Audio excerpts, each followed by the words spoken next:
Assalamualaikum warahmatullahi wabarakatuh. Apa kabar Anda semua? Semoga dalam keadaan sehat dan tetap semangat dalam pembelajaran daring atau online kita hari ini.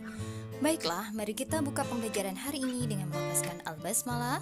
Bismillahirrahmanirrahim. Kita lanjutkan dengan doa sebelum belajar.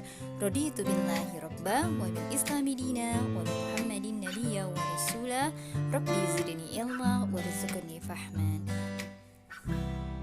Pada pembelajaran tema F subtema 3 hari ini, tujuan pembelajaran kita adalah 1. Membuat ringkasan dari teks eksplanasi, 2. Mengidentifikasi macam-macam benda konduktor dan isolator, 3. Menjelaskan masalah sosial yang timbul akibat tidak adanya penerapan tanggung jawab dalam masyarakat. Pada pembelajaran sebelumnya, Ananda telah belajar bagaimana cara membuat ringkasan teks eksplanasi. Pada subtema 3 hari ini, Ananda pun akan mengulang kembali bagaimana cara membuat ringkasan teks eksplanasi. Sebelumnya, mari kita mengingat apa itu ringkasan. Ringkasan adalah suatu bentuk penyajian singkat dari sebuah karangan. Dalam membuat ringkasan, hendaknya tetap mempertahankan urutan isi dari sebuah teks. Baik Ananda semua, mari kita mengingat kembali apa itu teks eksplanasi. Teks eksplanasi merupakan teks yang menjelaskan mengenai berbagai peristiwa yang terjadi di sekitar kita, seperti fenomena alam, sosial, dan budaya. Adapun informasi dalam teks eksplanasi disajikan sesuai fakta dan data. Seperti yang kita telah ketahui bahwa ada hal-hal yang harus kita perhatikan dalam membuat ringkasan. Antara lain 1. Bacalah teks dengan seksama dan teliti.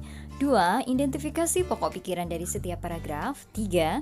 Tuliskan pokok pikiran dari setiap paragraf. 4. Rangkailah pokok pikiran dari setiap paragraf menjadi sebuah paragraf. Baik Ananda semua, untuk lebih memahami bagaimana cara membuat ringkasan dari teks eksplanasi, Ananda diminta untuk membuka buku teks pada halaman 84. Silakan Ananda membaca sebuah teks yang berjudul Penemuan Pendeteksi Listrik. Kemudian, Ananda diminta untuk mengidentifikasi pokok pikiran dari setiap paragraf. Bunda akan membantu Ananda dalam mengidentifikasi pokok pikiran dari setiap paragraf. Untuk pikiran pokok yang pertama, rice cooker pertama kali ditemukan oleh warga Jepang bernama Yoshitada Minami. Untuk pokok pikiran yang kedua atau paragraf kedua, sebuah perusahaan bernama Mitsubishi di Jepang pada tahun 1945 mulai mengembangkan ide penanak nasi Yoshitada Minami. Untuk pikiran pokok pada paragraf ketiga, pada tahun 1956 perusahaan Toshiba menyempurnakan penanak nasi tersebut dengan menyediakan tombol untuk mematikan secara otomatis saat nasi sudah matang. Untuk pokok pikiran yang keempat, penanak nasi itu pun harus terus dikembangkan dengan menambahkan berbagai fungsi. Setelah menuliskan pokok pikiran dari setiap paragraf, langkah selanjutnya adalah merangkai setiap pokok pikiran dari paragraf tersebut menjadi sebuah ringkasan. Ringkasan untuk teks eksplanasi yang berjudul Penemuan Penanak Nasi Listrik adalah rice cooker pertama kali ditemukan oleh warga Jepang bernama Yoshitada Minami. Sebuah perusahaan bernama Mitsubishi di Jepang pada tahun 1945 mulai mengembangkan ide penanak nasi Yoshitada Minami. Pada tahun 1956, perusahaan Toshiba menyempurnakan penanak nasi tersebut dengan menyediakan tombol untuk memastikan secara otomatis saat nasi sudah matang. Penanak nasi itu pun terus dikembangkan dengan menambahkan berbagai fungsi. Oke kiddos, as your information, rice cooker memanfaatkan benda konduktor dan isolator. Wadah nasi terbuat dari bahan aluminium yang merupakan konduktor, pegangan rice cooker terbuat dari bahan plastik yang merupakan isolator. Untuk itu, mari kita mengidentifikasi macam-macam benda konduktor dan isolator yang ada di sekitar kita. Manusia banyak memanfaatkan panas atau kalor dalam kehidupannya. Untuk itu, manusia menggunakan alat bantu penghantar panas. Apa itu konduktor dan isolator? Mari kita simak penjelasan berikut ini. Konduktor adalah zat atau bahan yang mempunyai kemampuan menghantarkan panas atau arus listrik dengan baik. Bahan konduktor mayoritas adalah bahan dari logam, contoh timah, perak, emas, besi, dan aluminium. Jenis bahan yang dapat menjadi konduktor panas yang baik, salah satunya adalah aluminium. Lihat saja, wajan dan panci yang terbuat dari logam dan aluminium dapat menghantarkan panas dengan baik sehingga bahan makanan yang dimasak cepat matang. Ada pula jenis bahan yang memang bukan penghantar panas yang baik. Walaupun tidak dapat menghantarkan panas, jenis bahan tersebut masih bermanfaat bagi kita. Jenis bahan yang tidak mudah menghantarkan panas disebut dengan isolator. Atau dengan kata lain, isolator adalah bahan yang tidak dapat menghantarkan panas dengan baik.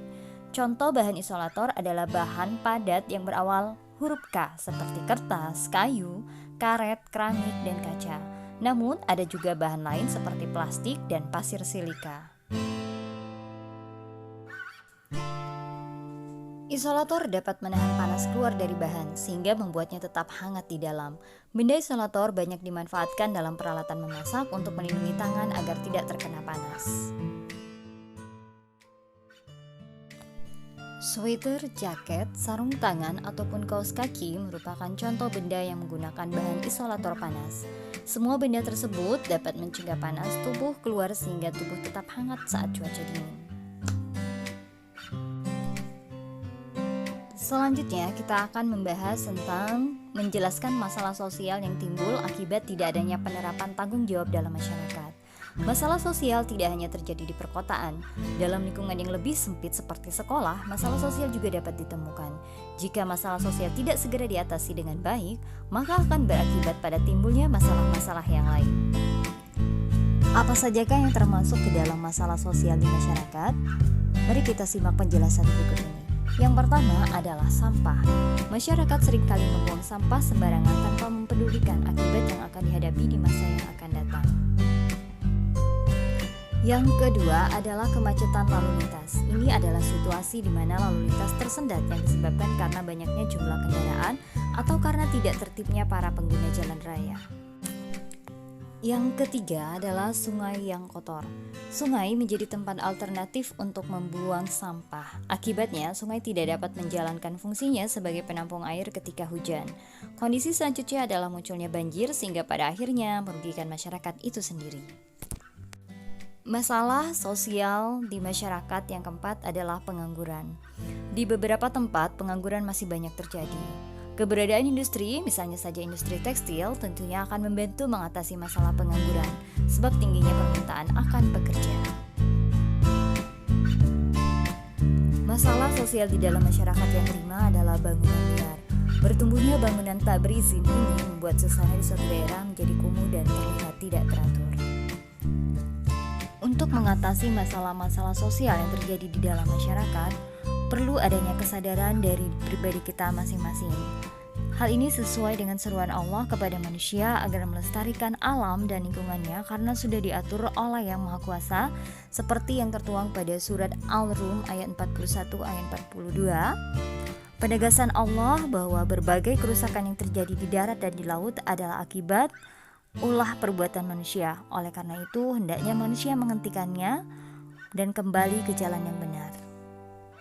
Baiklah Anda semua, hari ini kita telah belajar tentang membuat ringkasan dari teks eksplanasi, mengidentifikasi macam-macam benda konduktor dan isolator, serta menjelaskan masalah sosial yang timbul akibat adanya penerapan tanggung jawab dalam masyarakat. Baik, mari kita tutup pembelajaran kita hari ini dengan melafazkan hamdalah, alhamdulillahirabbil alamin. Doa penutup majelis, subhanakallahumma wa bihamdika asyhadu alla ilaha illa anta astaghfiruka wa atubu ilaik. Demikianlah dari Bunda, semoga bermanfaat. Assalamualaikum warahmatullahi wabarakatuh.